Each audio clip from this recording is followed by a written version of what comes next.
Bu okean sohili, okean boshi. Va shu paytda men o'ylab qoldim.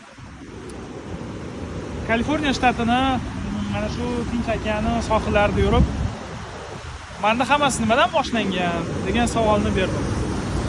9 yoshimda dadam rahmatli bo'lganlar, oyim geografiya fanidan o'qituvchilar, halol o'qituvchilar, hech qachon pora olmasdan. Oilamizni qo'llab-quvvatlashi, katta oilamizni qo'llab-quvvatlashi, opajonimni qo'llab-quvvatlashlari, albatta onam birinchi o'rinda, oyijonim. Bu qo'llab-quvvatlashlarga mos ravishda nima qildim ekan deb o'ylab qiziquvchan bo'lgan ekanman. Shuni hozir o'ylab qoldim. Ya'ni buni qilib ko'rsa bo'lmaydimi? Buni qilib ko'rsa bo'lmaydimi? Nimaga buni bugun boshlamaslik kerak? Davay boshlash kerak. Bilmaganimizni o'rganib, bugun agar nimadir qilgan bo'lsak, uni unutib, ertasi kuni uyg'onganda yo'q, yana bitta yangi narsa qilishimiz kerak.